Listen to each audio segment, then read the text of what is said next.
A seccional da Ordem dos Advogados do Brasil, Seção São Paulo e Rio Grande do Sul, por suas comissões de meio ambiente, tem a honra de recebê-los para o webinar COP26 Resultados e Próximos Passos, que conta com o apoio das comissões de Ação Social e Cidadania e Cultura e Eventos da OAB São Paulo. Este evento compactua com os Objetivos de Desenvolvimento Sustentável da ONU. Agradecemos e saudamos as autoridades que compõem essa mesa virtual, os participantes e todos aqueles que contribuíram com a campanha de Natal da Comissão de Ação Social e Cidadania. Para conduzir a abertura oficial deste evento, anunciamos a doutora Ana Chagas, presidente da Comissão de Meio Ambiente da OAB São Paulo. Doutora, a palavra é sua. Bom dia a todos. Eu sou Ana Paula Chagas, a presidente da Comissão de Meio Ambiente da OAB de São Paulo. Eu queria iniciar aqui cumprimentando e agradecendo ao nosso presidente, o Dr. Caio Augusto Silva dos Santos, e ao nosso vice-presidente, Ricardo Toledo Santos Filho, que sempre nos apoiaram aí nos trabalhos da Comissão de Meio Ambiente. Quero cumprimentar também todos vocês que estão aqui participando com a gente e assistindo. Aproveito para cumprimentar o diretor da Sabesp, que está nos prestigiando, o doutor Adriano.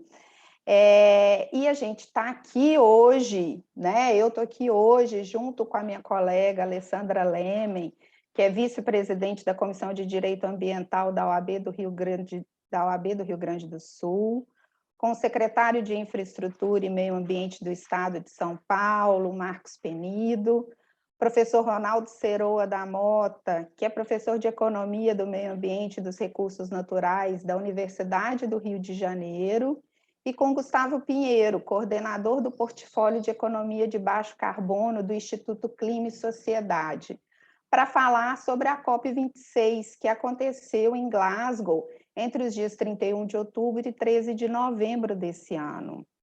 A COP26 é a 26ª Conferência das Partes da Convenção Quadro das Nações Unidas sobre Mudanças Climáticas. E a gente tem todos os anos essa conferência. A única exceção foi no ano de 2020, né? A COP ela é um evento que chega a reunir quase 25 mil pessoas de diferentes nacionalidades. E por essa razão ela foi adiada em 2020, considerando que a gente estava vivenciando aí essa crise sanitária do Covid, né? Então, essa crise sanitária que o mundo vem atravessando acabou sendo motivo para esse adiamento. Com esse adiamento e com a emergência climática que vem ganhando cada vez mais espaço aí nas discussões e na mídia, a expectativa em torno dessa COP, em torno da COP26, era muito grande, né? E ela conseguiu entregar algumas dessas expectativas. O mais engraçado é que toda vez que termina uma COP, a gente sempre escuta: ela foi boa, mas também foi ruim. Então, as COPs nunca conseguem atingir tudo o que é esperado delas. Mas essa COP, então, ela terminou com o documento chamado Pacto Climático de Glasgow. Esse documento, ele concluiu finalmente o livro de regras do Acordo de Paris, que vinha sendo construído e discutido já há alguns anos. Esse documento reconheceu a necessidade e aí reconheceu pela primeira vez a ciência, né, como da manutenção do objetivo de se manter o aumento da temperatura média global em 1,5 graus Celsius. No Acordo de Paris se fala em 2 graus Celsius, mas pela primeira vez foi reconhecido que o objetivo mesmo tem que ser 1,5 graus, tem que ser isso que a gente tem que buscar. Também houve o reconhecimento expresso da relação entre atividade humana e mudanças climáticas, e foi estabelecida a necessidade dos países apresentarem, até o final de 2022, novos compromissos de redução de gases de efeito estufa, né? Com os compromissos que foram apresentados até agora, a gente não consegue limitar nem em 2 graus o aumento da temperatura, ou seja, a gente vai ultrapassar em muito os 2 graus, e isso significa que a gente realmente está a caminho de uma grande catástrofe climática. Foram também finalizadas as regras sobre transparência, contabilidade e qualidade do tão falado artigo 6º, que é o artigo que trata dos instrumentos de mercados de carbono e outras abordagens não mercadológicas de cooperação entre os países para o cumprimento do Acordo de Paris. E, pela primeira vez, uma decisão na Convenção do Clima reconheceu explicitamente a necessidade de transição de combustíveis fósseis para combustíveis renováveis, com o compromisso dos países acelerarem a diminuição dessas fontes altamente poluentes de energia. Também foram endereçadas questões sobre adaptação, financiamento climático e sobre o mecanismo de perdas e danos. Mas, especificamente, com relação ao mecanismo de perdas e danos, havia um pleito dos países vulneráveis sobre a criação de um fundo específico para poder compensar esses países pelos impactos que eles já estão sofrendo com as mudanças climáticas. E esse pleito acabou sendo bloqueado pelos Estados Unidos e pela União Europeia. Essas foram apenas as decisões que foram tomadas no âmbito das discussões do Acordo de Paris, né? Mas a COP ela acaba indo muito além disso. E esse é o nosso objetivo aqui hoje, falar sobre as experiências vividas por cada um dos nossos convidados que participaram ativamente dessa conferência. Eu passo a palavra, então, para a Alessandra Lemen, para que ela possa fazer suas considerações iniciais, e eu desejo a todos aí bons trabalhos. Ale, a palavra é sua. Ana, muitíssimo obrigada pela apresentação. Eu quero, antes de mais nada, agradecer à OAB, à Comissão do Meio Ambiente da OAB de São Paulo, por essa parceria institucional, que é extremamente importante para nós no Rio Grande do Sul. A pauta das mudanças climáticas é uma pauta institucional de extrema importância para a OAB, porque por alguns motivos básicos. Primeiro, é a constatação de que nós, enquanto profissionais do direito, temos bastante a contribuir para o avanço da agenda climática, e a recíproca também é verdadeira. As questões climáticas influenciam cada vez mais diretamente a prática jurídica, e, muito especificamente, influenciam o dia a dia da prática da advocacia. A OAB é atuante nos temas relativos às mudanças climáticas já há alguns anos, e a nossa expectativa é que esse nosso envolvimento institucional, inclusive por conta do nosso mandato constitucional e a nossa responsabilidade enquanto instituição perante a sociedade, nossa expectativa, então, é que esse envolvimento daqui para frente ele se intensifique cada vez mais. Já que nós estamos falando de experiências pessoais e de percepções com relação aos trabalhos da COP, aos resultados da COP, a título de introdução, eu quero muito rapidamente trazer as minhas impressões com relação à importância que o setor privado demonstrou ter especificamente nessa COP26. Nós tivemos um engajamento muito significativo por parte da sociedade civil, nós tivemos um engajamento também importantíssimo por parte dos atores subnacionais, por parte do setor financeiro privado, por parte da academia, me parece que a alcunha de COP dos CEOs, que foi atribuída por alguns analistas à COP26, ela também tem razão de ser. É claro que nós percebíamos já em edições anteriores da COP uma participação significativa do setor privado, e especificamente do setor empresarial, mas a minha percepção é que na COP26, muito mais do que uma participação pro forma, me pareceu que a participação desses entes ela vem de motivações já diferentes, ela vem de preocupações econômicas reais, ela vem de preocupações de como as suas empresas e os seus setores afetam o clima e também sob uma ótica de dupla materialidade, de como elas são afetadas pelo clima. Ainda um segundo comentário que também se relaciona ao primeiro, porque ele também tem a ver um pouco com os acordos e as coalizões que se formam para além do processo multilateral, do processo das negociações diplomáticas, que, como nós sabemos, é incremental, é moroso e, por vezes, nos deixa com aquela sensação de expectativas frustradas, se nós não as calibrarmos devidamente. Me parece que nós tivemos avanços muito significativos no sentido da formação de acordos setoriais, principalmente aqueles que foram anunciados na primeira semana da COP, com relação a temas vitais para a agenda climática, que são, por exemplo, os temas de metano, os temas de desmatamento. Então, essas coalitions of the willing, que foram formadas com a participação de estados, com a participação de entes subnacionais, com a participação de instituições financeiras, com a participação de empresas, eu acho que essa arquitetura que se desenhou com um pouco mais de força nessa COP26, ela pode oferecer caminhos muito importantes para que nós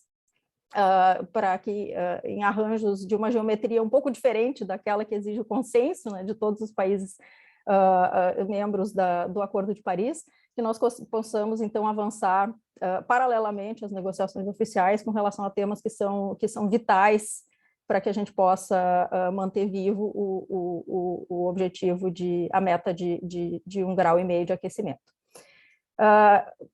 Considerando, então, essa participação muito efetiva do setor financeiro, do setor político, das entidades subnacionais, da comunidade científica, que nós pensamos, então, esse evento hoje, para que esses atores pudessem, para a nossa comunidade, para o nosso público jurídico, pudessem trazer, então, a visão em primeiríssima mão do que eles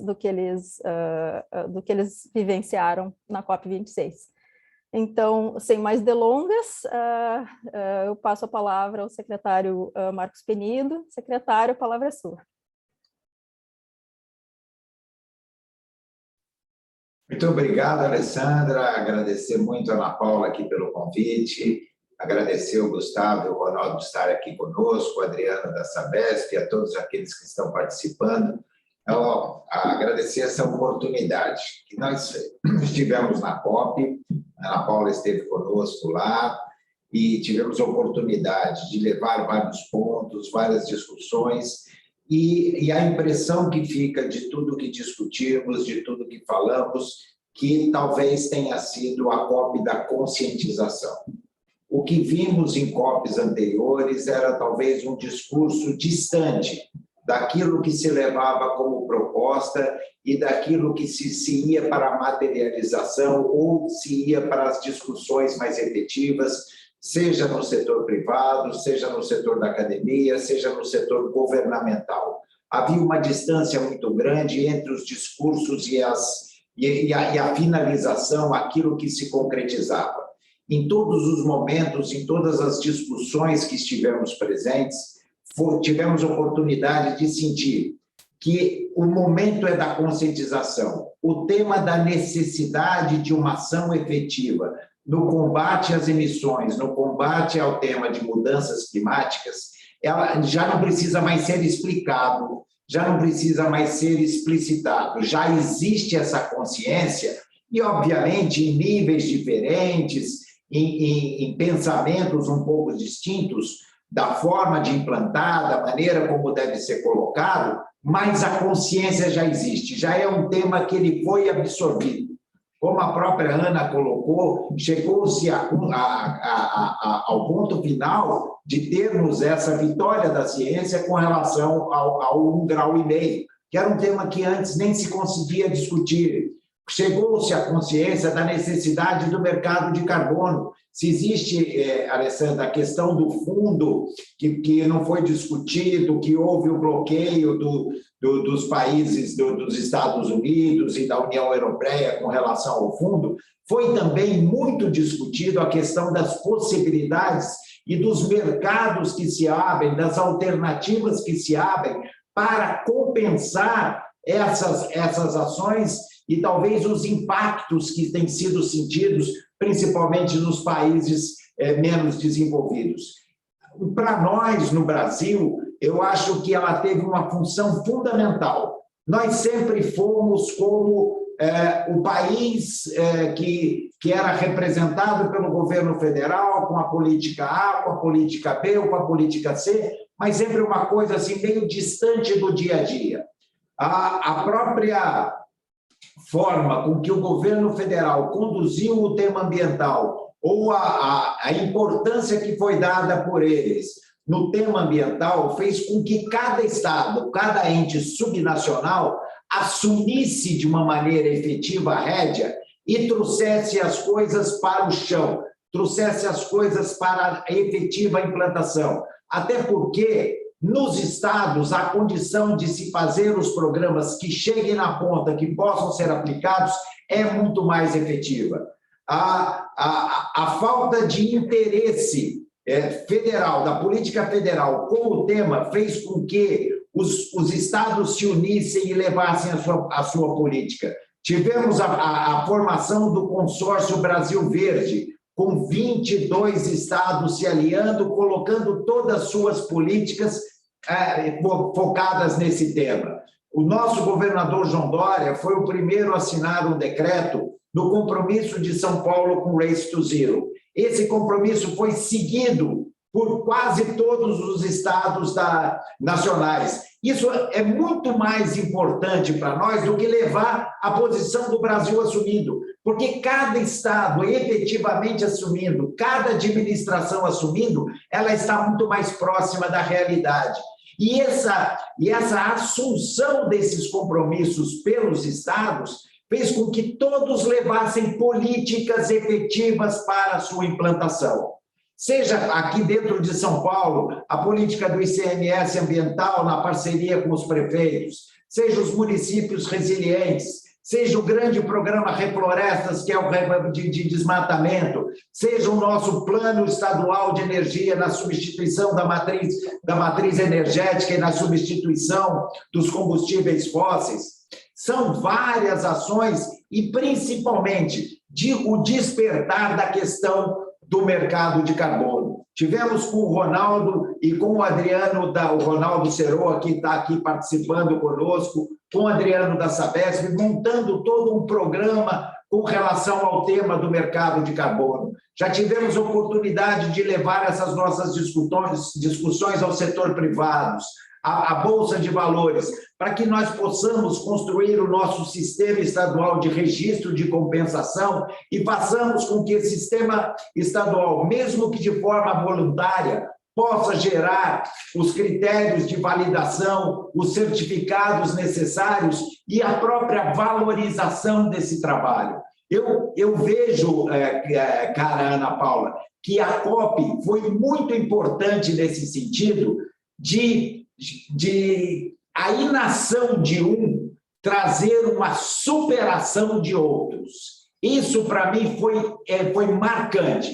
Número 1, conscientização. E número 2, políticas públicas efetivas para levar a cabo o tema do combate às emissões, o tema da proteção do meio ambiente, o tema da recuperação, do combate ao desmatamento ali em cada um do seu território mínimo, e ações para o reflorestamento, a restauração, e dentro de um mapa muito grande de ações para que nós possamos levar até o final do ano de 22 propostas concretas. São Paulo levou um plano de ação climática que já está todo desenhado, com os decretos prontos para o governador assinar, com o decreto já assinado, com ações já sendo feitas.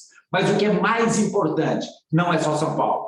São Paulo mais 21 estão dentro dessa meta. Então, eu tenho certeza que os 22 estados que compõem, e olha, até o final do ano nós vamos chegar nos 27, será a soma de todos os estados com propostas efetivas, com ações para que nós levemos essas propostas para transformar o 1,5 em realidade em cima de ações concretas. Os estados estão muito mais próximos das ações Isso foi muito importante. Essa é mais ou menos o sentimento que eu saí dessa COP. Claro que as expectativas sempre são A e a realidade é B, mas eu senti o clima, como a gente diz aqui no Brasil, a onda está a favor. Eu acho que essa conscientização e essa movimentação está ocorrendo e é um tema que se discute no dia a dia. Passou a ser o tema que a gente discute junto com o futebol em cada esquina do nosso estado. Muito obrigado pela oportunidade, Ana, Alessandra, e obrigado a todos que estão participando conosco. Obrigada aí, Penido, pelas suas impressões. Realmente essa COP foi muito interessante, assim, foi uma COP diferente de todas, essa já foi a terceira que eu participei, e todas as pessoas com que eu conversei tiveram a mesma sensação de como ela foi diferente, não só por causa do papel que os entes subnacionais brasileiros tiveram nela, mas também a participação muito forte da sociedade civil, que apesar de todas as dificuldades para se acessar essa COP por causa das restrições sanitárias e aí questões também relativas à economia, mas que, né, a sociedade civil brasileira ela conseguiu se fazer muito presente lá, mas essa também foi uma das COPs mais interessantes em termos de divulgação. A gente nunca teve tanto acesso a tanto material e a tanta notícia sobre uma conferência das partes como foi esse ano. Para as pessoas que participaram, todo mundo que eu conversei teve a mesma sensação de que era tanta informação chegando ao mesmo tempo do que estava acontecendo dentro da COP, que a gente tinha o fear of missing out o tempo todo, né? Aquela ansiedade de não estar conseguindo acompanhar tudo que precisava ser acompanhado. E nas COPs anteriores, a gente tinha que fazer essa meio corrida, né? Ter que ficar cavando para descobrir o que estava acontecendo. E é muito legal ver como ela foi divulgada e como as pessoas estão sabendo o que está acontecendo e estão interessadas no tema. Então, realmente, essa, para mim, foi uma COP muito relevante, eu achei. Mas eu queria ouvir agora o professor Ronaldo Seroa sobre aí a regulamentação, né, a finalização das regras sobre o artigo 6º, né, o tão falado mercado de carbono, mas o artigo 6º não é só sobre isso, né? Mas queria ouvir o que ele pensa aí para o Brasil, considerando essa regulamentação. Professor, a palavra é sua. Bom dia a todos que estão nos ouvindo. Queria cumprimentar a doutora Ana Paula e também a Alessandra, agradecer pelo convite, parabenizar pelo evento. Secretário Marcos Penido, prazer estar com o senhor de novo aqui e ciente de toda a ambição do Estado de São Paulo, que eu já presenciei e fico muito satisfeito de ver que um Estado líder do país vai ter a capacidade de liderar também várias iniciativas dentro do nosso território nacional, independente de qualquer outra ação federal. E o meu amigo Gustavo Pinheiro também, é um prazer estar aqui com você. E deixa eu colocar um pouco para vocês um primeiro ponto que eu gostaria de ressaltar do artigo 6, é que ainda é um working in progress. Quer dizer, o que aconteceu?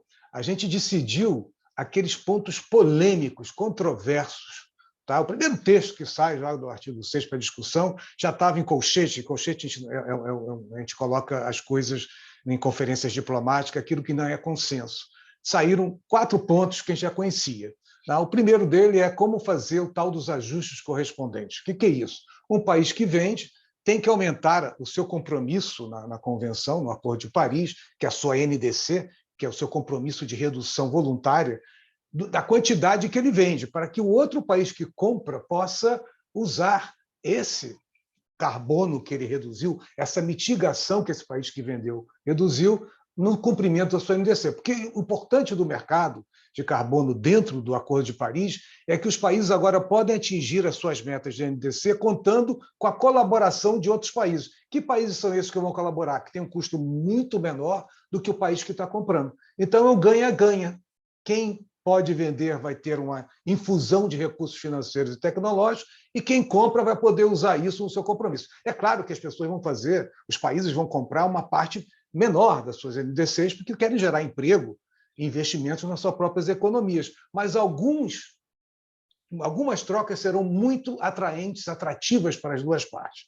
Então, no artigo 6, a gente tinha esse problema do ajuste correspondente. A gente precisava, para a integridade do Acordo de Paris, que a venda de um país fosse usada pela compra de outro país, mas que os dois não usassem o mesmo carbono para cumprir as suas metas. Isso foi pacificado, foi um grande ganho na regulamentação, porque não deixou dúvida alguma, nenhum loophole, nenhum buraquinho, nada de vazamento.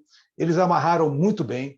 A participação, inclusive, para trabalhar no artigo 6, exige que os países estejam preparados em fazer demonstração do seu desempenho de NDC anualmente, para que haja uma confiança, transparência, que as trocas não estão sendo feitas de maneira que venham a prejudicar o cumprimento dos países que estão vendendo, tá? E que, no final, a gente tenha uma integridade desse acordo.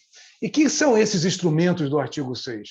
Ele tem o ITMO, né, que é o artigo 6.2, que isso é um contrato entre países, né? Quer dizer, o Brasil pode vender para a França como contrato assinado pelos países. Tá? Então, nesse caso, você teria uma transferência de uma quantidade, 10 milhões, 100 milhões de toneladas por outro país que está comprando, junto com o país que está vendendo, vão acertar quais são as atividades, qual é a temporalidade dessa transferência, mas eles têm que informar a convenção, ao secretariado da convenção, qual é a quantidade, a garantia de integridade, mas eles não precisam fazer o que vão fazer no 6.4. O que é o mecanismo 6.4? Que os contratos são entre entidades públicas ou privadas, provavelmente será majoritário entre empresas, tá? Tal como faz no voluntário. Eu compro crédito de você, e só que no voluntário, a meta net zero, né, das empresas, eu compro para cumprir minha meta net zero. No artigo 6, uma empresa vai comprar para a sua meta net zero, provavelmente, mas ele poderá transferir esses créditos para o país, e o país onde essa empresa compradora tem sede poderá usar esses créditos para cumprir sua NDC. Nesse caso, também tem ajustes correspondentes, só que, como é uma transação entre entidades e é por projetos, né, aqueles projetos que a gente faz, decide quanto que é a linha de base, qual é a redução, etc., eles vão ter um processo de certificação. Eles têm que ser adicionais à linha de base e adicionais à NDC com ajustes correspondentes. Nesse 6.4, que era grande obstáculo, né, em que nós tínhamos, porque ele tem uma complexidade maior do que aquele acordo entre países, também tivemos um grande sucesso em pacificar as questões que eram a transição do MDL para o 6.4. O que era o MDL? Eram aqueles créditos de carbono do protocolo de Quioto. Então, havia um pleito que deveriam ser respeitados esses créditos do regime anterior para o regime seguinte, e eles, portanto, não precisariam de ajustes correspondentes. Porque no protocolo de Quioto do MDL, quem vendia não tinha meta, então não havia necessidade de ajustes correspondentes. Então, houve uma grande discussão. Eu acho que, no final, prevaleceu uma posição de uma transição até um pouco alta, né? Porque se permitiu que todos os créditos, a partir de 2013, já registrados, pudessem ser transacionados dentro do 6.4 sem ajustes correspondentes. Isso vai dar um buraco de uns 200 a 300 milhões de toneladas de redução das emissões globais.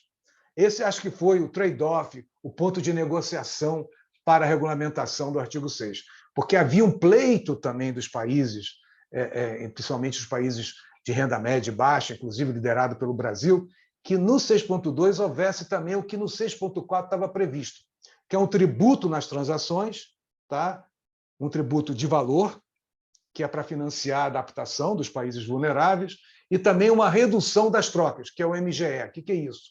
Eu vendo 10 para um país, mas eu aumento a minha NDC de 10, mas outro país só pode usar 8.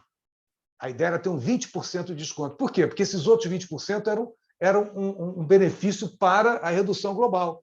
Então, como eu estou fazendo ajuste correspondente de 10 e só estou transferindo 8, então a redução aumenta desses 20 Acabou que houve uma negociação, isso passou para 2%. Então, veja bem, houve uma negociação política importante para fechar o acordo, passa o MDL com buraco, reduz o MGE, tá? Em compensação, o tributo sobre o MDL fica de 5%, que era o percentual mais alto. Então, acho que esse arranjo fez com que a gente pudesse fechar no sábado, né? Quase que no sábado dá problema, tá? Esse artigo. E qual é o benefício disso? Mas tem um hot air do MDL. Sim, mas 300 milhões é menos de 1% do que nós vamos reduzir, que foi os pleitos revistos na COP26, que foi um grande ganho, né, da COP26, foi a revisão dos pleitos, tá? E também a decisão de fazer isso anualmente. Tá? Então, isso é claro que é um hot air. Por outro lado, a gente não conseguiu que os íntimos, as transações, tivessem também uma tributação e um MGE. Porém, nós temos um artigo que, em relação à integridade climática de ajuste correspondente e das regras para que esse ajuste seja íntegro, isso foi um grande avanço, porque assim esse mercado servirá ao propósito de incentivar os países a terem capacidade de aumentar essa ambição. Mas como que o mercado faz isso?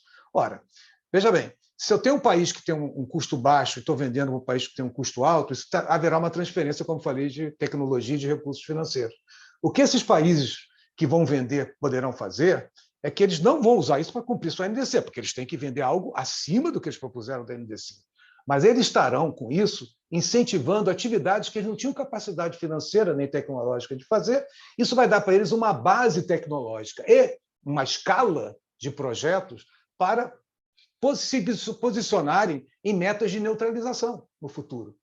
Então, o importante do artigo 6 é criar as condições tecnológicas e financeiras para a transição energética dos países que hoje têm dificuldade de lidar até com a questão energética, porque é uma questão até distributiva, né? Então, você vai financiar a transição energética, vai poder financiar a redução de metanos. Lembra que houve um acordo de metanos também, 105 países assinaram, 30% até 2030. Então, o crédito da agricultura pode ter um ganho.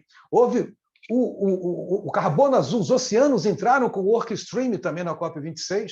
Agora não é só floresta que você pode fazer recuperação, não é só captura na floresta, mas também nos oceanos você vai poder fazer isso. Então, isso abre toda uma perspectiva de financiamento, tá? Via o mercado sendo um instrumento de financiamento muito importante. O que o Brasil pode fazer para se aproveitar dessa oportunidade? O Brasil, claro, todo mundo já sabe, não vou repetir isso, ele tem, agora com o oceano, então, vai ter mais ainda, né? Uma grande oferta, um grande player, etc. Tal, mas só que o rule book está dado, vai levar um ano para que algumas questões sejam definidas, talvez daqui a um ano, 2, no MDL a gente levou também esse tempo, tá? Talvez agora a gente faça mais rápido, mas pelo menos daqui a 1 ou 2 anos esse mercado vai estar começando a aparecer os primeiros exemplos, e depois que começam os exemplos, o pessoal começa o caminho das pedras, você vai ter aquele boom. O que o Brasil tem que fazer nesses próximos 2 anos? Criar uma governança interna, em que ele seja capaz de saber diferenciar qual é aquele carbono que ele quer para a sua trajetória de NDC, qual é o carbono que ele quer vender. E a gente tem proposto alguns critérios. Tá? Primeira coisa é a participação. Não pode ser algo, né, que não seja construído com o setor privado, em particular aqueles que podem ofertar. 2, não pode estar alheio à sociedade civil. Tá? Tem que ter uma participação, não é uma participação oficial, uma participação realmente efetiva. Segundo, o Brasil só vai se beneficiar desse mercado se ele acabar com o desmatamento ilegal e se ele criar condições para o desmatamento legal também não acontecer. Aí que o Brasil tem a sua oportunidade de criar excedentes de NDC e realmente ir para esse mercado, né, de uma forma muito forte. Então, são essas condições. A terceira condição é ter um marco regulatório, falando aqui na OAB, né? Então, você sabe melhor do que eu que a gente tem que dar segurança jurídica.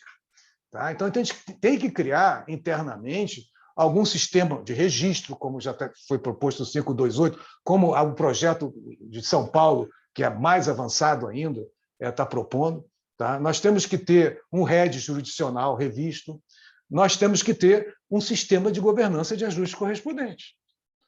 Uma das propostas que a gente tem é que seja feito via preço, quer dizer, qual é o preço sombra do Brasil cumprir as suas NDCs, que terão que ser aumentadas ao longo do tempo. Nós sabemos que não vai passar de $30. Então, a gente não pode vender nada com menos de $30. Nós temos que dizer, olha, vamos pegar aqueles carbonos que a gente vai vender acima de $30. Isso vai trazer para o país o quê? Alguma coisa que a gente está precisando, porque ainda não é viável, por exemplo, na agricultura, tá? Em algumas questões energéticas. Nós vamos conseguir financiar, através do artigo 6, aquilo que a gente precisa da escala, não só escala de projetos, mas escala tecnológica. E o Brasil tem que saber fazer essa separação, ele tem que criar esse critério de preço, de quantidade, critério tecnológico. Isso não é feito assim, amanhã um decretozinho, vamos pôr para a audiência pública, 2 meses e acabar. A gente tem que criar um processo de discussão.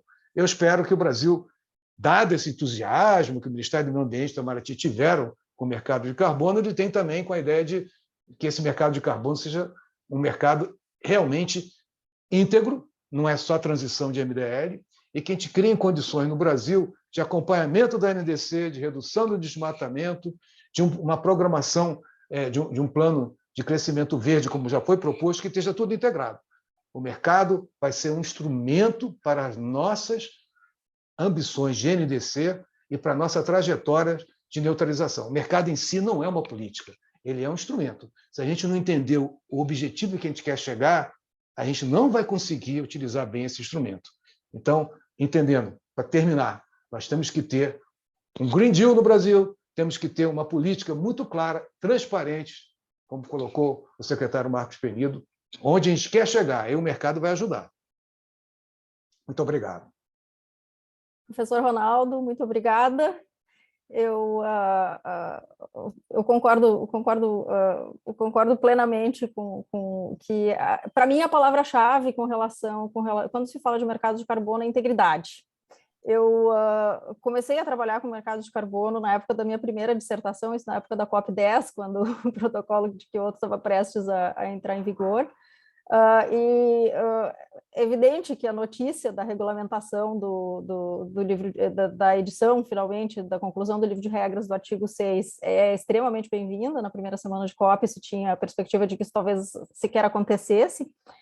E, ao mesmo tempo, eu vejo que, que algumas das questões que já estavam presentes no protocolo de Kyoto e no MDL, elas continuam precisando ser resolvidas nesse novo mercado. A gente precisa garantir integridade, concordo plenamente que a gente precisa de um registro que seja confiável, que faça a contabilidade desses créditos para garantir a sua rigidez de forma confiável.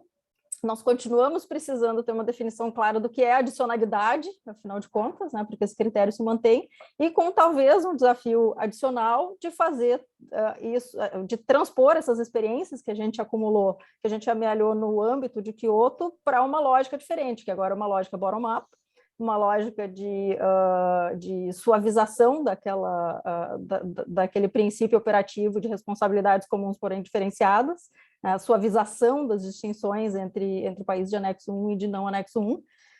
Então, eu acho, concordando integralmente com a sua fala, eu acho que as notícias são alvissareiras. A gente nós, Brasil, temos um caminho possivelmente muito próspero para trilhar com relação ao mercado de carbono, se nós trabalharmos essas possibilidades como devem ser trabalhadas. E, ao mesmo tempo, eu acho que a gente não pode descuidar de todo esse trabalho duro que a gente vinha conversando até antes do início. O trabalho de verdade acontece entre as COP, para garantir que esses créditos sejam efetivamente íntegros e que eles não se desviem do objetivo principal, que a gente nunca pode perder de mente, que é, afinal de contas, né, de alinhamento com as metas do Acordo de Paris.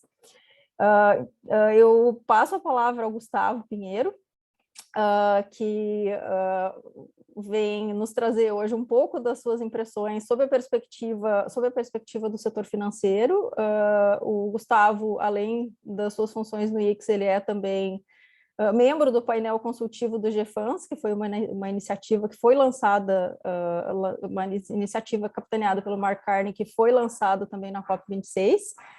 Então, Gustavo, eu te passo a palavra para as tuas observações gerais com relação às tuas impressões sobre a COP, e especificamente, se tu puderes nos trazer informações sobre o GFANS, nós ficaremos muito gratos. Obrigado, Alessandra, obrigado, Ana Paula, a toda a OAB pelo convite. Bom dia para todos vocês, para o Ronaldo, Marcos também, é um prazer estar aqui com vocês. Para os nossos participantes que estão nos acompanhando,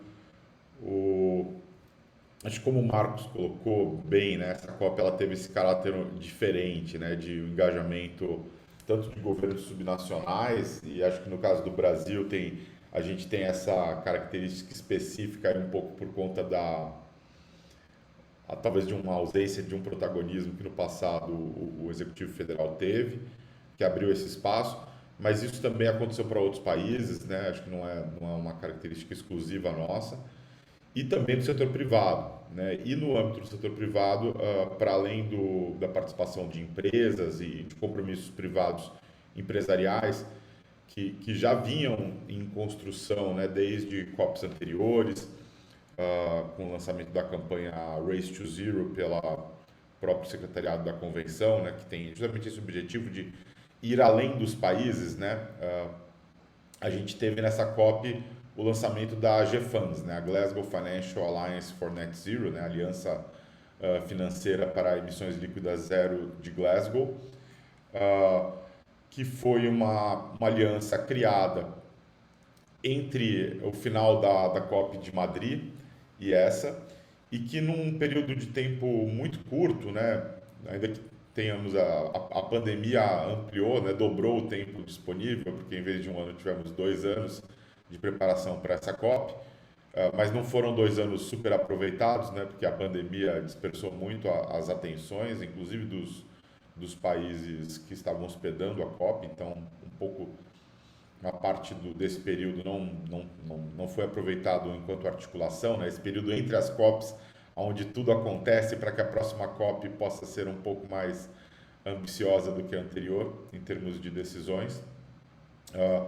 Mas o Reino Unido, como um dos centros financeiros globais, né, com toda a sua tradição, o peso da City of London ainda, a diplomacia, né, do Reino Unido presente no mundo inteiro, colocou um esforço muito grande em fazer dessa uma COP não só do setor público, né, e a GFANZ veio justamente para alavancar uma parte do setor privado que ainda não estava tão engajada, né, o setor financeiro. Então a gente tinha as empresas na Race to Zero, mas bancos, seguradoras, gestores de ativos, né, asset managers e proprietários de ativos como fundos de pensão não estavam engajados, né, no desafio climático, ainda que alguns deles já estivessem sentindo esse impacto, né, principalmente seguradoras, e acho que é importante destacar o papel que as resseguradoras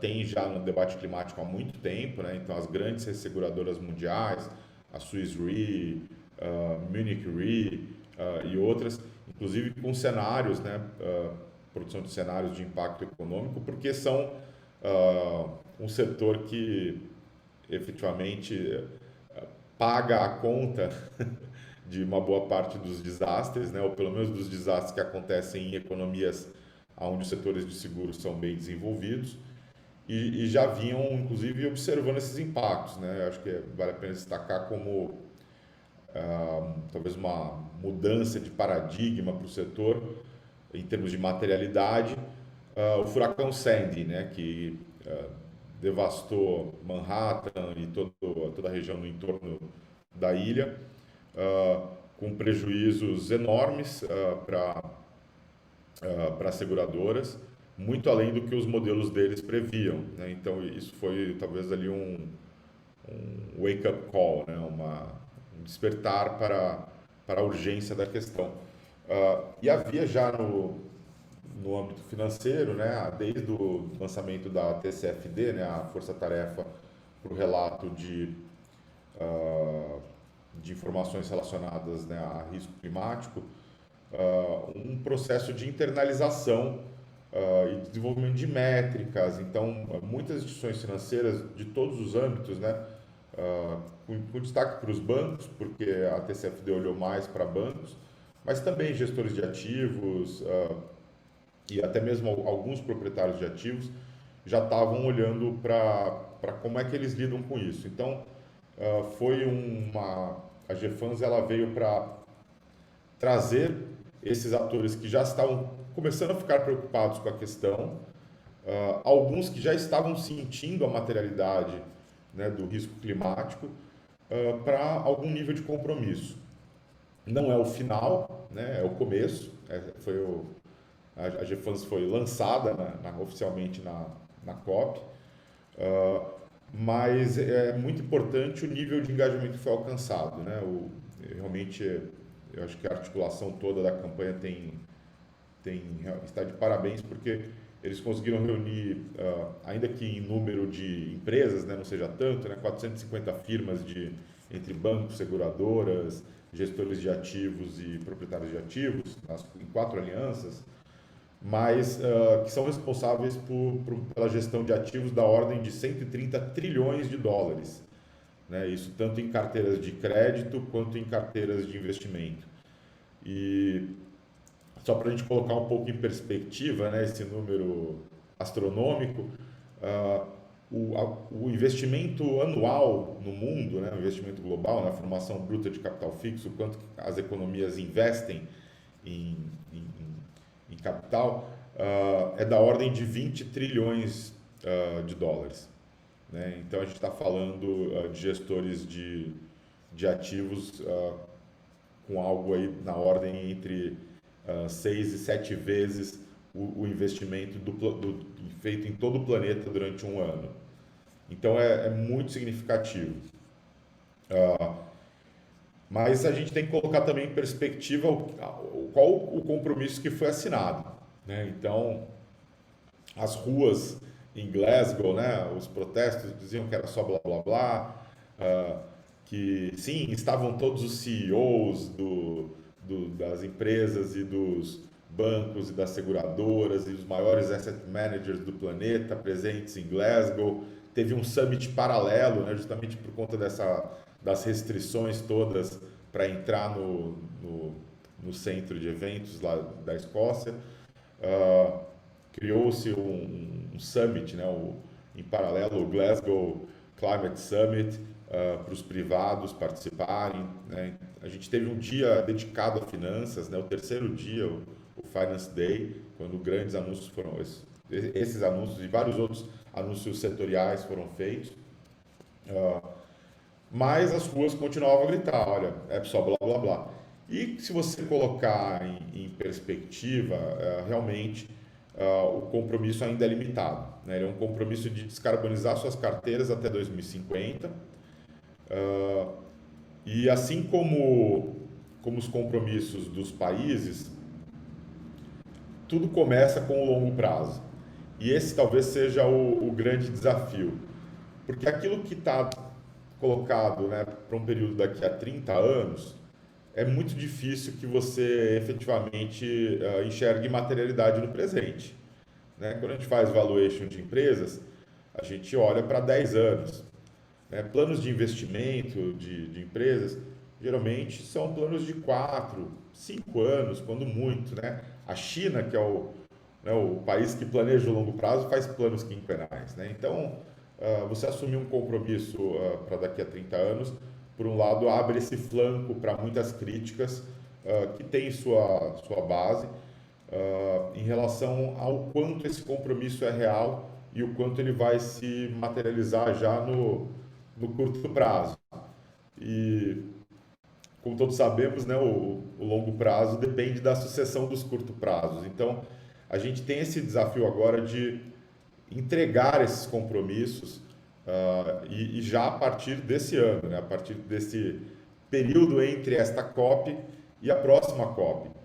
E por isso a GFANS ela não é só uma campanha de compromissos, né, tem muitos grupos de trabalho, né, os grupos que inclusive estão pensando, perfeito, quais são então o que tem que ser feito até a próxima COP, quais vão ser os anúncios até a próxima COP, e algumas coisas já estão colocadas, né? Então, compromissos intermediários para 2030 é uma coisa que espera-se que se avance, né? Não dá para a gente prever que todos os signatários vão apresentar compromissos para 2030, mas isso é uma necessidade, está colocado sobre a mesa. Também, a partir dos compromissos para 2030, é possível que você consiga entender, né, a inclinação dessa curva de descarbonização do setor financeiro. E isso é importante porque há a medida de velocidade dessa descarbonização. E isso talvez contribua para uma leitura, né, de qual o grau de materialidade que o setor financeiro está dando para a descarbonização, né, e para os riscos climáticos. E aí, a partir disso, a gente pode começar a ver, efetivamente, a utilização desse tipo de informação até mesmo para valorar ativos. Porque, fatalmente, para você se descarbonizar um portfólio de investimento, você vai ter que realocar seus ativos, né? Você vai ter que se desfazer de ativos intensivos em emissões e formar uma carteira de ativos que seja carbono zero, né? Ou mais próximo disso. Ou então adquirir, né, offsets, né, créditos nesse novo mercado que o Ronaldo explicou, que também vai se constituir aí, né, ao longo dos próximos 2, 3 anos. Né, não dá para saber ainda exatamente quanto tempo vai levar a regulamentação em nível doméstico e o estabelecimento dos registros e tudo mais que tem que ser criado em nível internacional. Agora, para além da velocidade, né, e de metas intermediárias, o setor financeiro tem vários desafios.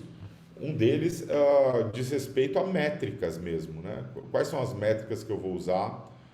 Como que eu vou evitar alguns dos problemas que, por exemplo, o artigo 6 também se depara, né? Terceirização de emissões é um problema, né? Então eu me desfaço dos meus ativos sujos, mas para onde eles vão, né? E a gente sabe que no setor financeiro tem sempre atores que têm alguma disposição a níveis de risco e compliance, ou de risco mais alto e compliance mais baixo. Então essa é uma preocupação muito grande, né, que você tenha o que a gente chama de fundos abutre, né, adquirindo esses ativos intensivos em emissão. Então acho que esse é um tema que a gente vai ter que se debruçar nos próximos anos. Evitar também métricas que sejam frágeis e que deem margem, né, tanto a greenwash quanto a greenwish, né? Então há uma comunicação diferente do que está sendo observado na prática, ou há ações que são muito bonitas, mas que têm pouco impacto, né? O que a gente chama de greenwish, né? E principalmente como vai ser a correia de transmissão entre o setor financeiro e a economia real.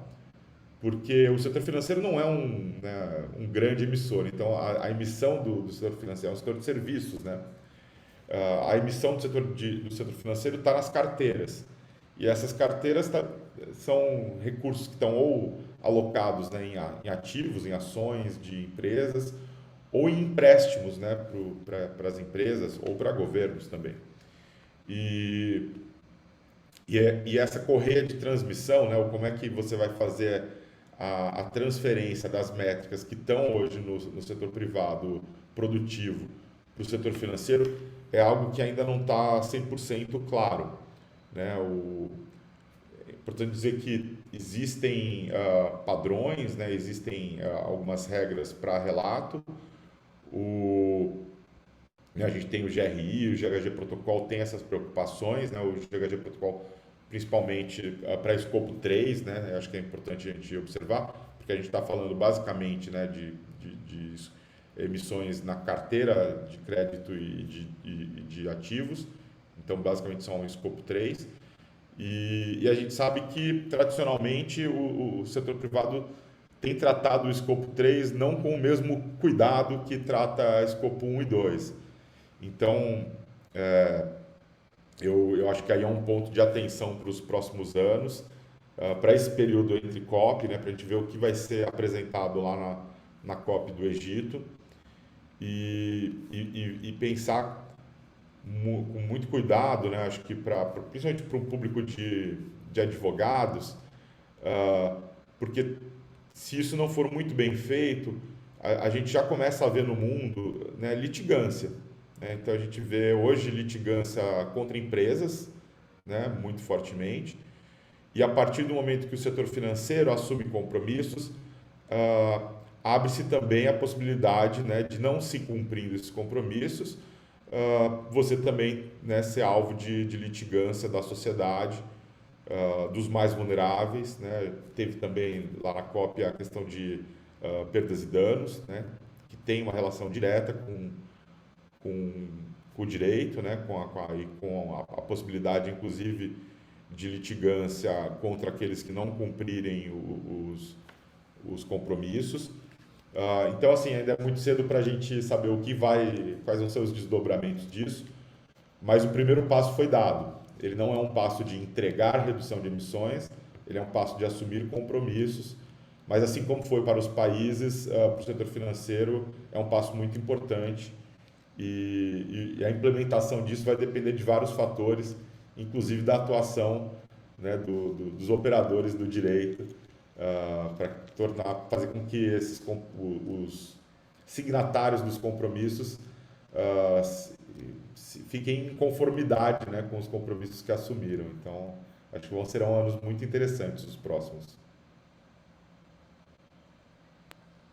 Obrigada aí, Gustavo, por passar para a gente essas impressões e essa visão aí, principalmente com relação à questão do setor financeiro, né, e o posicionamento dele com relação às questões climáticas, porque é muito interessante, acabou que o tema mudanças climáticas e ESG, né, tomou um grande corpo nos últimos tempos, justamente por causa da movimentação do mercado financeiro, né, em torno desses temas, com a questão da BlackRock se posicionando, depois o World Economic Forum. Então, quando a gente escuta que o setor financeiro não está tão preparado assim, né, é uma coisa um pouco... A gente fica assim, pô, mas o movimento não está partindo deles, quer dizer, não foram eles que fizeram isso, tomar o corpo que tomou, né? E hoje a ESG acabou entrando na pauta, está virando pauta de conselho, de conselheiros, né? Os conselheiros estão olhando para isso. E não tem como falar em ESG sem considerar as questões das mudanças climáticas e o risco que isso representa para o negócio. Né? A gente começa a falar aí de risco de perenidade. O negócio não vai se sustentar ao longo do tempo se a gente tiver escassez hídrica, escassez de recursos naturais, intempéries cada vez menos que a gente não seja capaz de prever, né? Que isso tudo sai, então, de uma questão de previsão. Então, é muito interessante ver isso e ver que... porque o setor financeiro ele acaba sendo um importante indutor de mudanças, né? E ele acaba também direcionando muito o comportamento do setor privado. Então, para essa luta, a gente precisa de todo mundo extremamente engajado para a gente conseguir atingir aí, os objetivos.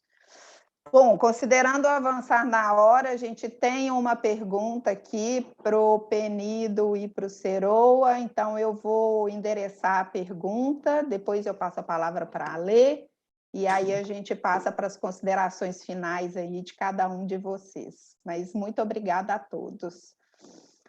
Bom, o Adriano, ele escreve o seguinte, então: parabéns aos palestrantes e organizadoras. Estudo acadêmico publicado na BBC Future diz que a limpeza de rios urbanos é uma das principais fontes de eliminação de gases de efeito estufa nas cidades. Então, pediria se o secretário Penido poderia falar do projeto da limpeza do Rio Pinheiros, além dos aspectos sociais desse projeto. E ao professor Ronaldo, Ações de saneamento ambiental deveriam gerar offsets positivos? Então, Penido. Bom, com o maior prazer. Efetivamente, a limpeza dos rios urbanos colabora, sim, colabora bastante. Nós temos até no Rio Pinheiros já estudos nesse sentido do impacto na questão do combate de emissões de gases de efeito estufa. O que é importante da despoluição do Rio Pinheiros, que nós sempre tivemos esse mantra de como despoluir, sempre foi um pleito grande da sociedade para que se fizesse esse trabalho, e sempre houve um olhar diretamente para o rio, como limpar o rio, como deixar o rio limpo.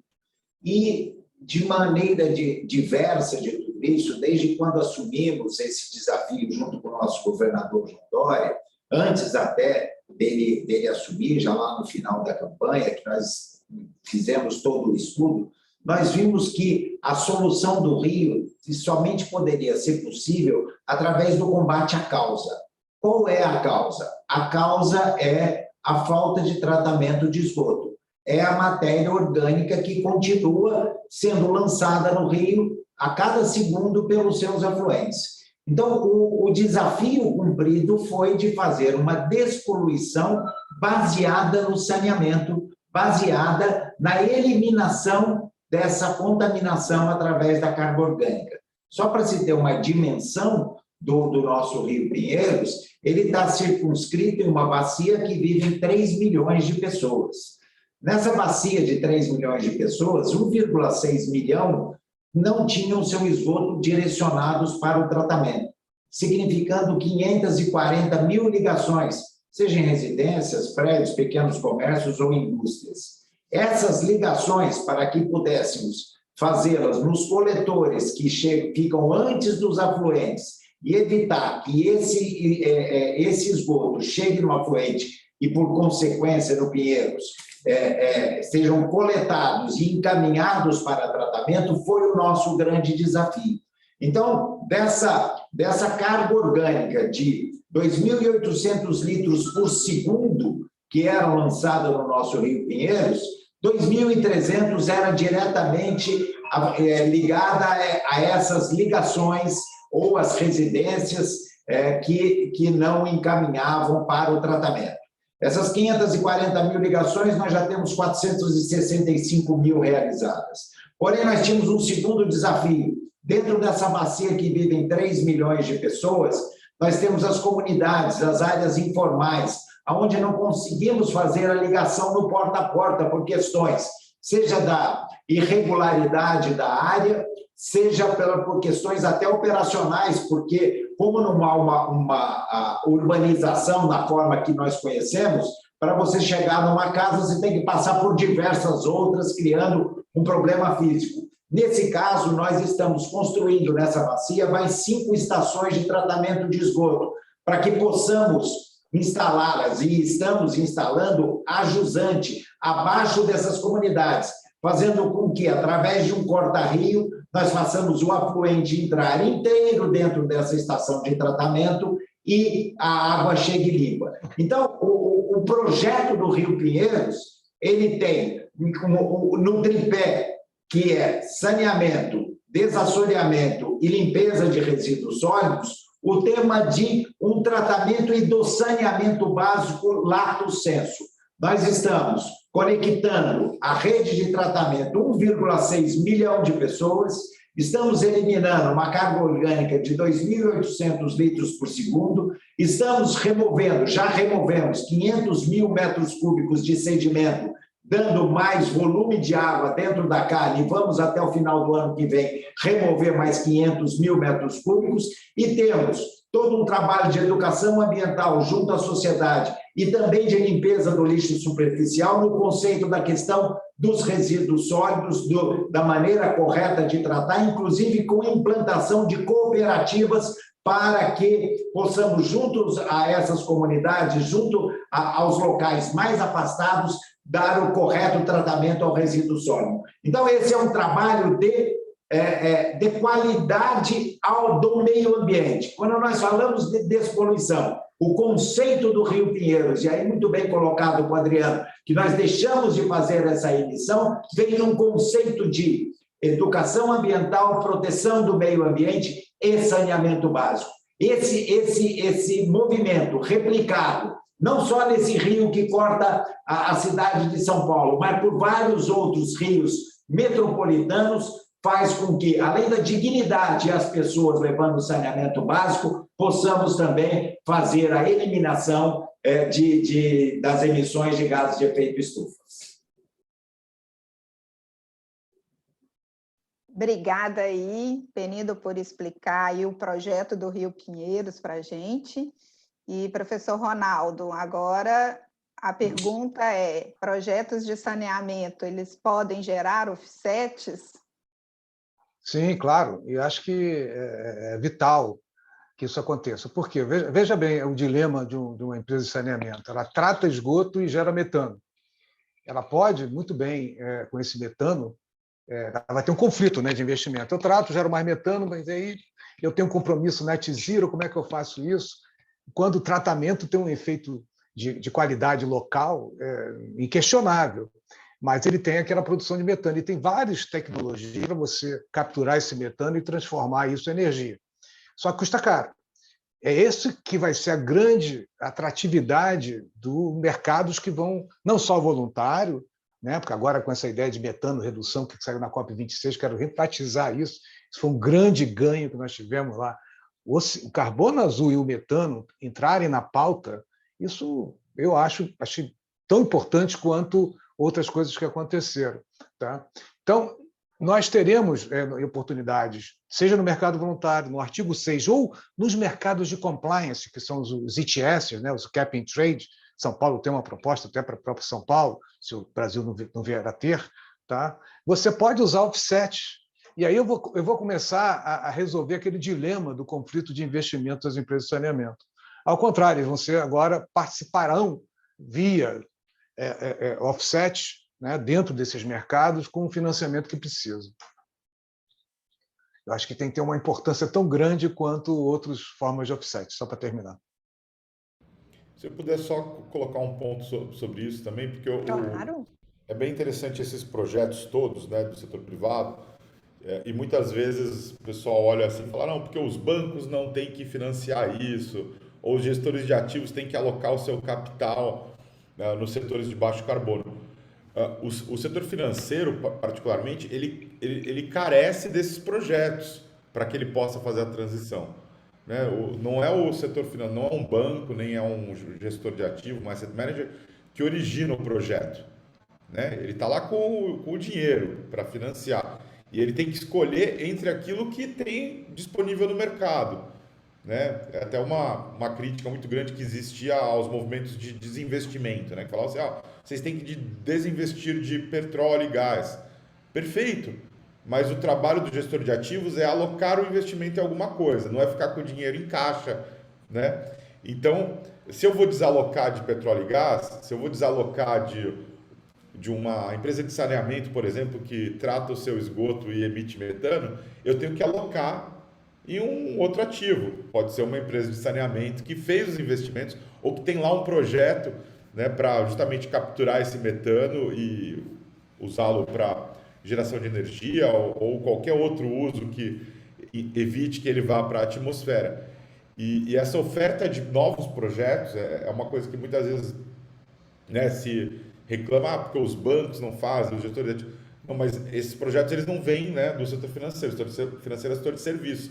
Ele vem da economia real. Então, eu acho que, né, talvez não, o público aqui de advogados não seja... Mas vocês podem falar com seus clientes, né? Acho que vocês também têm clientes empresários, que isso é uma oportunidade, na verdade, né, toda essa arquitetura que está se formando com o artigo 6, com compromissos financeiros, e isso é uma janela de oportunidade para financiamento nos próximos anos de projetos de descarbonização da economia real. Então, e aí o Ronaldo pode falar um pouco mais dos critérios, né? Tem a questão da adicionalidade, que deve vir muito forte, essa questão dos ajustes correspondentes. Então, a gente ainda não sabe muito bem como é que vai ficar coisas que já estão previstas na NDC dos países, se tem ou não tem adicionalidade, né? Acho que isso tudo ainda vai ter que ser conversado domesticamente, mas efetivamente está se conformando uma janela de oportunidade para financiamento de projetos que reduzem emissões de vários gases, inclusive o metano, que é esse super vilão do aquecimento global, que até então ainda era um pouco subestimado no âmbito da própria convenção. Obrigada, Gustavo. É verdade que por muito tempo ficou se falando do dióxido de carbono e se esqueceu do metano, que tem um poder de destruição da camada de ozônio e de mudanças climáticas muito maior aí que o próprio dióxido de carbono. E essa questão do financiamento climático, realmente, ela é muito interessante, porque meu sentimento é de que aquelas empresas que realmente procurarem projetos que façam sentido para questões de combate às mudanças climáticas e efetivamente projetos ESG, elas vão ter acesso a linhas de financiamento muito mais interessantes, ou seja, né, atividades que são carbono intensivas vão começar a ficar caras do ponto de vista de obtenção de recursos. E essa também é uma forma de se regular o mercado, né? Porque isso começa a trazer um desincentivo, né, para continuidade desse tipo de atividade. Bom, eu vou passar a palavra para a Alessandra, então, se ela tiver alguma questão para colocar aqui para vocês, e aí a gente passa para as considerações finais. Ale? Ana, eu vou pedir desculpa, mas eu vou precisar me ausentar, porque ainda tenho que sair daqui para pegar um voo no aeroporto. Hoje tem o lançamento do marco hídrico que a gente precisa acompanhar. Ainda vou para Fortaleza agora. Não, eu perco o voo. Eu peço desculpas, por favor. Agradeço demais a oportunidade. Agradeço a você, Ana, Alessandra. Muito bom estar junto aqui com os professores Gustavo e Ronaldo. Um prazer muito grande para todos os participantes. E espero ter novas oportunidades para a gente discutir. E, por favor, desculpe a minha indelicadeza de sair, mas o avião não espera. Gente, muito obrigado pela oportunidade, viu? Saúde a todos. Obrigada por estar conosco. Muito obrigada aí, Penido, por ter aceitado o convite, por ter compartilhado com a gente a experiência aí do Estado de São Paulo, e com certeza essa não é uma discussão de um evento só, não. A gente vai passar o ano que vem todo discutindo isso. Com certeza, temos muitos... Essa discussão é que nos motiva a crescer, a aperfeiçoar e buscar, mas temos metas e precisamos cumprir. Isso mesmo. Boa viagem, Penido, e obrigada aí, viu? Um grande abraço, secretário. Tchau, tchau. Tchau. Bom, então, vamos lá. Nesses poucos minutinhos que me restam, eu queria me dirigir muito brevemente a cada um dos nossos painelistas. O secretário Penido, enfim, eu queria realmente agradecer por compartilhar as experiências, as iniciativas do Estado de São Paulo, cujo peso na federação é relevantíssimo. Como eu disse no início, a gente precisa cada vez mais dos atores subnacionais, e é muito bom que essa mobilização esteja acontecendo. Ao professor Ronaldo, eu gostaria de fazer uma única pergunta, que eu reconheço que é uma pergunta talvez um pouco difícil de responder, mas eu queria saber, na sua visão, como a gente faz com que os mercados de carbono estejam a serviço de reduções absolutas de emissões? Porque, para mim, net zero e neutralidade de carbono são conceitos diferentes, e algumas das críticas que a gente ouve com relação aos mercados são no sentido de que o mercado poderia induzir, talvez, a uma corrida pela neutralidade, no sentido de aquisição, né, de créditos para compensação de emissões, e ao mesmo tempo poderia talvez retardar o esforço para os saltos tecnológicos que precisam de investimento, evidentemente, e que precisam ser planejados e implementados para que a gente tenha reduções absolutas. Então, eu queria ouvi-lo rapidamente com relação a isso, e ao Gustavo também, para condensar tudo em uma única fala. O Gustavo, eu queria agradecer por trazer essa riqueza de informações sobre esse tema que é fundamental, Se eu pudesse fazer todas as perguntas que eu teria para o Gustavo, a gente precisaria de outro evento, acho que a gente vai ter que conversar de novo, Gustavo. Mas eu queria só fazer, enfim, perguntas / comentários no sentido de que quando eu vi esse anúncio dessa soma absolutamente astronômica de 130 trilhões de dólares para descarbonização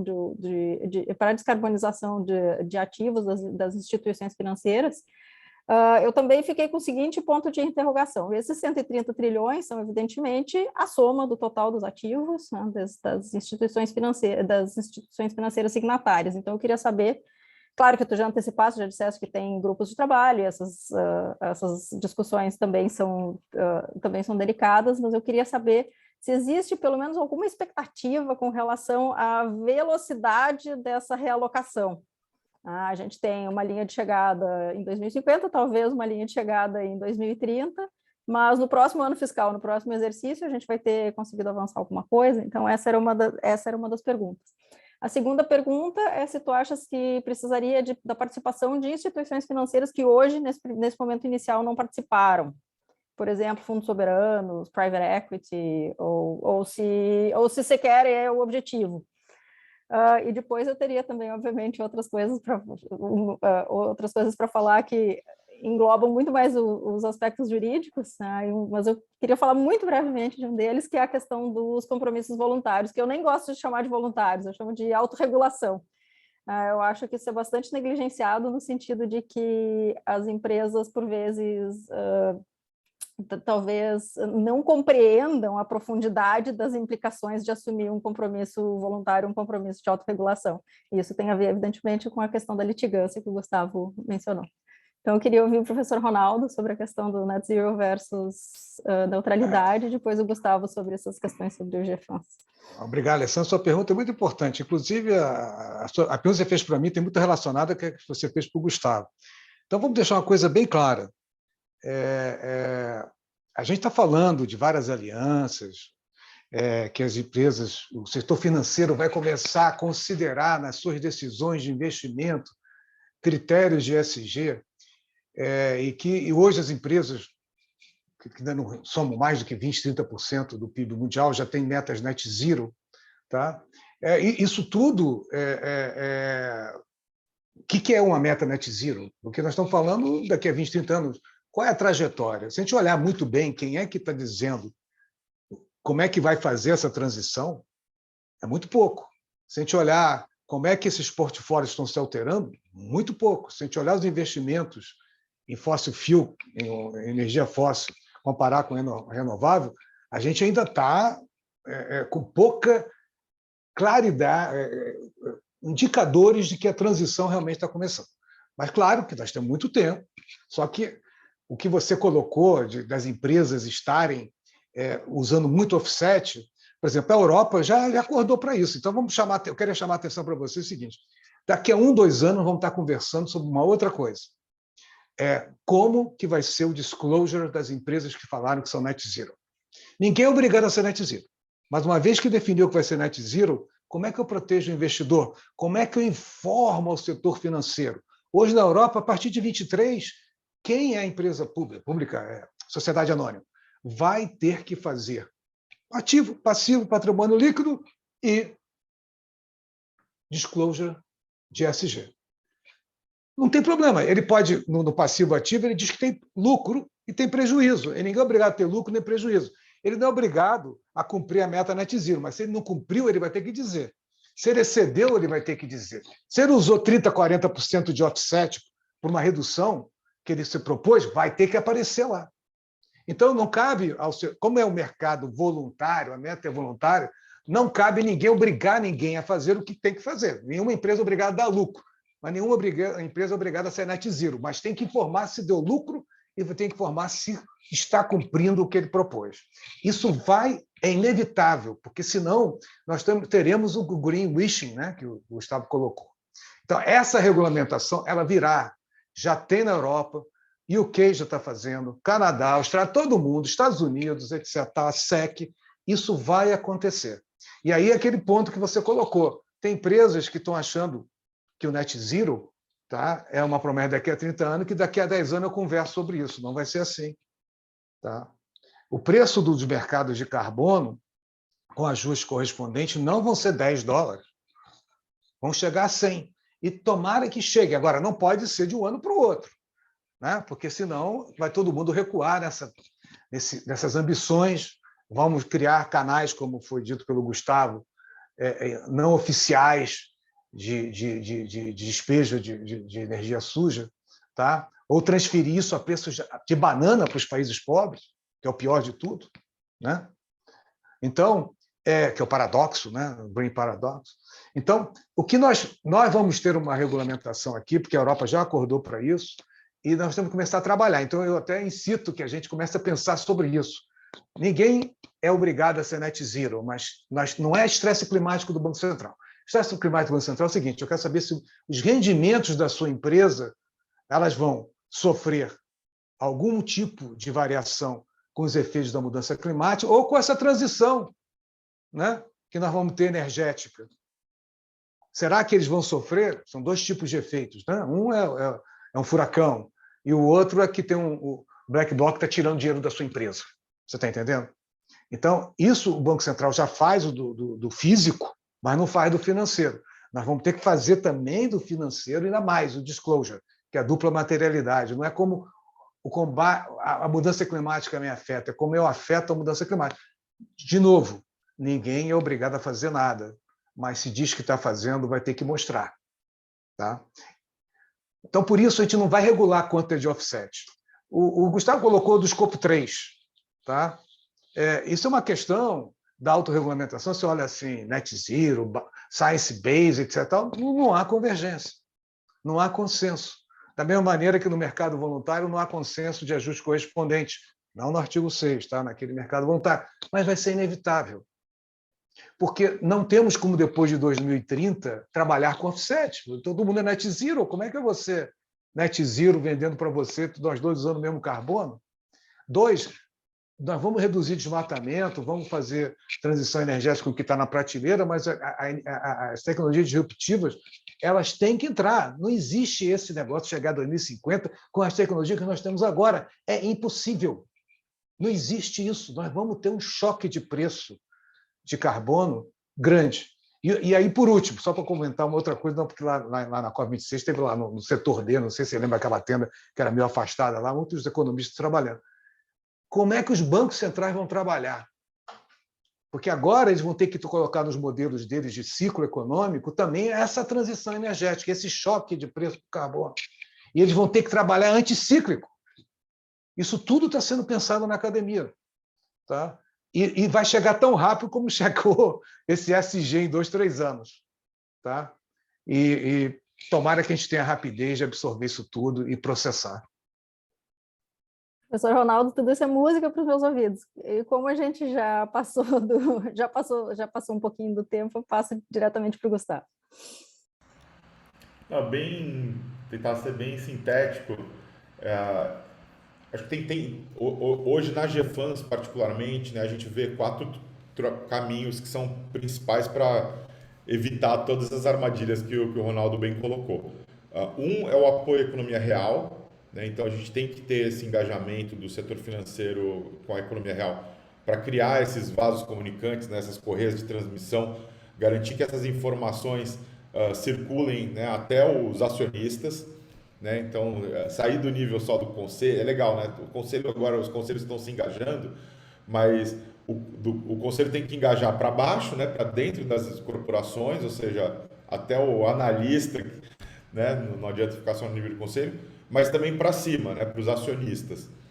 E aí acho que a questão de responsabilidade fiduciária vai ser chave, né? O Ronaldo colocou bem, é aquela coisa, comprometeu, tem que cumprir, né? E você pode mentir numa propaganda, né? Ou mentir não, né? Você pode fazer uma propaganda assim, exagerar um pouquinho, né, na comunicação quando você está vendendo um produto, mas você não pode de forma alguma mentir para o seu acionista, né? Tem uma questão de responsabilização fiduciária que é muito séria, né? Não é só o CONAR tirar a propaganda do ar, né? Você pode inclusive perder seu direito de ser dirigente de uma empresa. Tem a questão das metas, né? Então a gente toda a linha de trabalho em métricas, indicadores e tudo mais, isso chave, né, para como isso vai se desenvolver. Tem a terceira linha de trabalho muito forte, que são práticas de negócio, ou seja, para dentro, né, o que no direito vocês chamam de autorregulação, né, ou seja, como é que cada empresa, cada firma vai criar suas políticas, seus procedimentos, seus indicadores, vai monitorar isso internamente para garantir que eles estão agindo mesmo. E tem o 4 nível, que é o para fora, né? Então, a ação e divulgação, o disclosure. Como é que isso vai ser, como que essas políticas, métricas, metodologias práticas internas vão ser traduzidas para o mercado, como o mercado vai entender isso e como o mercado vai reagir a isso, né? A gente pode ter desde reação de realocação de ativos, revaloração de ativos, mas a gente pode ter, em algumas cortes que são onde tem tradição para isso, né? Imagino que em Nova York, por exemplo, na corte de Nova York, a partir do anúncio de compromissos, vão ter acionistas que vão estar se preparando para litigar. Inclusive, já tem fundos de private equity que estão montando carteiras de litigância, né? Então, tem na Europa, no mercado inglês, por exemplo, né, gestores de private equity montando aí seus fundos de litigância climática, preparando para tentar monetizar o não alcance de compromissos privados. Então, vai ser como eu disse, serão anos muito interessantes. Acho que a partir da COP26, com a conclusão do livro de regras, né, abre caminho aí para todo um novo ciclo de avanço de implementação, né? A gente talvez tenha ficado um pouco parado na implementação talvez desde o final do protocolo de Kyoto, né? Demoramos para conseguir o acordo de Paris, né? Só saiu em Paris, esperava-se que saísse lá em Copenhague, né? Uma década antes. Mas a partir de agora eu acho que a coisa caminha com mais velocidade e agora é o desafio da implementação. Doutora Alessandra, me permita só um comentário. Se eu tivesse que escolher um tema para a gente trabalhar, já que eu estou entre juristas, é taxonomia verde. Se a gente quer reduzir o nível de litigação, não sei se os advogados também têm interesse nisso, mas se querem reduzir o nível de litigação, e para a economia é importante, que isso é um custo de transação, tá? A gente tem que começar como começou a Europa. Vamos começar com conceitos. Vamos trabalhar com direitos e definições.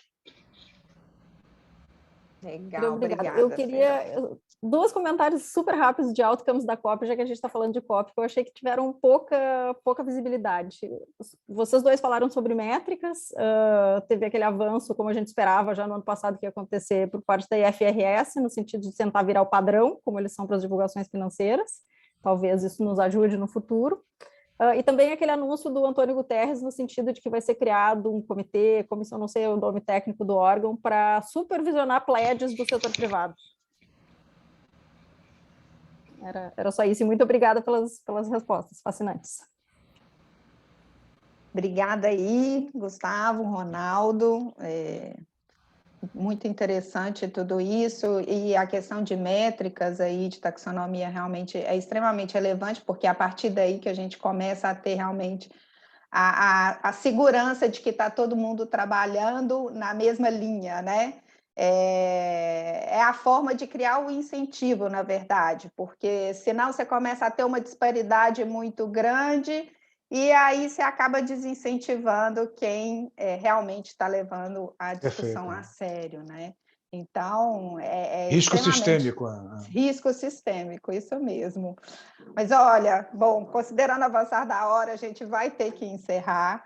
Eu quero agradecer muito vocês por terem aceitado aí nosso convite. Quero agradecer a Alessandra, né? Agradecer ao AB do Estado do Rio Grande do Sul, em nome da Alessandra, pela parceria e por ter topado aí me ajudar a colocar esse evento de pé. E quero dizer que a casa está sempre aberta para vocês, vai ser sempre um prazer recebê-los aqui. E a gente segue 2022 aí debatendo e tentando ajudar como a gente pode no avanço do tema. Obrigada, viu, gente? E quero agradecer a todos que ficaram com a gente até agora. Obrigada a todos. Obrigado a vocês, parabéns. Abraço. Muito obrigado. Obrigada, pessoal.